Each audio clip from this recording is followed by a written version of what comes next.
persis bulan ini 2 tahun yang lalu, hari ini memasuki babak baru. Kenapa disebut babak baru? Bila selama ini adalah pegiat-pegiat berkumpul, hari ini pegiat-pegiatnya memberikan kesempatan kepada semua rakyat Indonesia untuk ikut bersama-sama di dalam gerakan rakyat ini. 2 tahun perjalanan telah memberikan bekal yang cukup. Insya Allah awalan baru ini akan menjadi kesempatan bagi kita semua untuk bersama-sama menyongsong sebuah fase baru di mana kita inginkan Indonesia yang lebih adil, Indonesia yang lebih mensejahterakan, Indonesia lebih setara, dan Indonesia yang hutannya lebih hijau.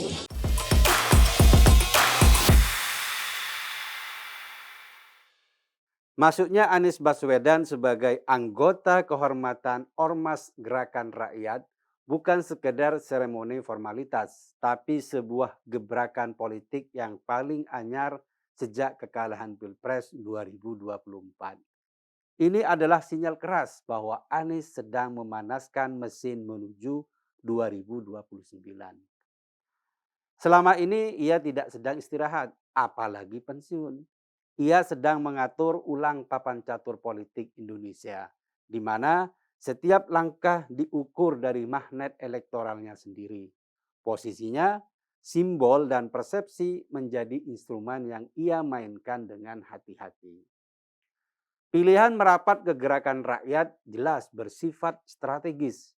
Jalur partai tidak pernah bisa ia kendalikan sepenuhnya, dan reputasi nasionalnya tak menjamin tiket pencalonan masa depan. Alih-alih kembali merapat dan berkomitmen pada partai, Anies memilih jalur yang lentur, cair, dan sepenuhnya berpusat pada dirinya sendiri. Inilah titik di mana oportunisme Anies paling jelas terlihat. Ia ingin menguasai semua opsi tanpa menanggung risiko yang biasanya datang dari loyalitas struktural. Pengamat politik Adi Prayitno menegaskan bahwa Ormas Gerakan Rakyat bukan organisasi independen yang kebetulan mengagumi Anies. Sejak awal, Ormas ini terafiliasi langsung dengannya. Para elitnya adalah wajah-wajah lama dalam lingkaran Anies, bekas tim sukses, relawan, dan penggerak pemenangan sejak Pilkada Jakarta pada tahun 2017 hingga Pilpres 2024. Ketua Umum Syahrin Hamid bahkan disebut sebagai orangnya Anies, figur yang selalu hadir dalam setiap kontestasi elektoral yang diikuti oleh Anies. Keberadaan orang-orang seperti Syahrin membuat ormas ini bukan sekedar wadah sosial, tapi mesin politik yang siap bergerak mengikuti arahan figur utamanya. Dalam sambutannya, Syahrin Hamid menyatakan bahwa gerakan rakyat sejak awal terinspirasi oleh Anies Baswedan. Pernyataan ini penting karena menghapus ilusi netralitas. Kiblat politik ormas jelas. Visi perjuangan dan fatsun politiknya sejak awal diarahkan ke satu sosok. Ormas ini bukan lahir dari gagasan ideologis yang matang atau programologi yang konsisten, tapi dari loyalitas personal yang terorganisir, formalisasi jaringan lama, konsolidasi pasca kekalahan, bukan inovasi politik baru. Relawan yang dulu bergerak sporadis kini dilembagakan menjadi ormas. Struktur dibangun, identitas dikuatkan, loyalitas dipadatkan. Yang lebih menarik adalah pola politik Anies yang terus berulang. Dalam setiap fase karir, ia selalu tampil sebagai figur yang enggan berkomitmen penuh pada institusi. Ia menerima dukungan partai tapi menjaga jarak. Ia menikmati mesin politik tapi tak mau menjadi bagian dari mesin itu. Ia hadir sebagai simbol, bukan sebagai kader. Pilkada Jakarta tahun 2017 adalah titik awal dari semua ini. Kemenangan Anies syarat politik identitas. Mobilisasi sentimen keagamaan, aksi massa, dan narasi kami versus mereka menjadi energi utama kemenangan. Anies tidak menciptakan arus itu sendiri, tapi berdiri di tengah pusaran dan memetik manfaat maksimal. Ia memilih diam ketika politik identitas bekerja untuknya, lalu berbicara tentang persatuan setelah kemenangan diraih. Strategi ini mengukuhkan dirinya sebagai figur yang bisa memanfaatkan simbol tanpa harus memikul tanggung jawab struktural. Sejak saat itu, Anies memiliki ceruk politik yang jelas. Ia menjadi simbol bagi kelompok Islam konservatif yang merasa terwakili secara politik. Loyalitas ini bersifat emosional dan simbolik, bukan institusional. Ia tidak dibangun melalui kaderisasi partai, tapi melalui rasa keterhubungan identitas. Basis ini tetap bertahan hingga Pilpres 2024 dan menjadi fondasi modal elektoral. Survei menunjukkan dukungan paling solid berasal dari pemilih Muslim konservatif yang melihat Anies sebagai representasi kepentingan politik mereka. Bukan karena program atau visi kebangsaan, tapi karena sejarah simbolik sejak 2017. Anies membiarkan ini hidup sebagai aset yang bisa dimobilisasi kapan saja. Oportunisme Anies terlihat di sini. Ia ingin merangkul semua, tapi tidak mau kehilangan basis utama. Ia berbicara tentang inklusivitas, pluralitas, persatuan, tapi tidak pernah secara tegas mengambil jarak dari politik identitas yang membesarkannya. Ia mengkritik soal polarisasi, tetapi faktanya ia malah menikmati hasilnya.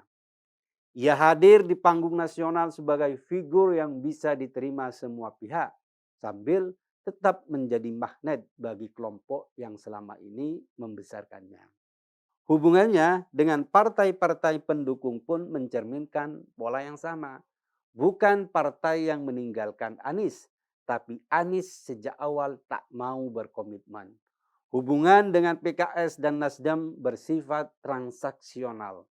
Ia hadir sebagai figur unggulan, tapi tidak menanam investasi loyalitas jangka panjang. Ia tak mau menjadi kader, membangun struktur internal, atau berbagi risiko politik. Ia selalu menjaga opsi terbuka.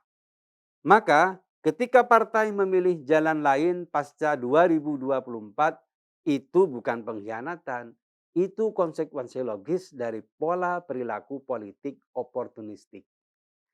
Gerakan rakyat menawarkan apa yang tidak bisa diberikan partai. Loyalitas personal tanpa syarat. Di dalamnya, Anies tak perlu bernegosiasi dengan faksi, tunduk pada mekanisme internal, atau berbagi panggung. Ia adalah pusat gravitasi, semua arah menghadap kepadanya. Ormas ini potensial menjadi embrio partai politik, sama seperti Nasdem dulu. Namun, tradisi kendaraan politik satu arah seperti ini kurang elok. Idealnya, sebuah partai memiliki ideologi panjang dan cita-cita yang melampaui figur utamanya, bukan hanya mengorbitkan simbol. Risiko terbesar menuju 2029 adalah kelompok konservatif yang merasa memiliki figur utama. Kelompok ini cenderung militan. Dalam konteks tertentu, militansi bisa bergeser menjadi tindakan yang tidak demokratis. Pilkada Jakarta 2017 menunjukkan bahwa mobilisasi berbasis identitas bisa melampaui batas kewajaran, bahkan mendekati anarkisme simbolik dalam ruang publik. Bagi kelompok ini, Anies bukan cuma calon pemimpin. Ia tokoh sentral, simbol kemenangan yang diyakini bisa diulang. Persepsi semacam ini berpotensi meledak jika dibiarkan. Bila Anies kembali membiarkan dirinya dipuja sebagai ikon tunggal perlawanan, gerakan rakyat bisa berubah menjadi wadah kekecewaan, kemarahan, dan nostalgia politik yang berbahaya. Menuju Pilpres 2029, pertanyaannya bukan lagi soal apakah Anies masih relevan, tapi ke arah mana ia akan membawa para pendukungnya. Apakah ia akan memutus rantai politik identitas atau justru menjadi lokomotif yang menarik kembali gerbong-gerbong konservatif, bahkan kelompok anarkis ke arena politik nasional? Masuknya Anies ke ormas gerakan rakyat menunjukkan bahwa ia memilih jalan yang paling ia kuasai. Simbol, loyalitas personal, fleksibilitas oportunistik.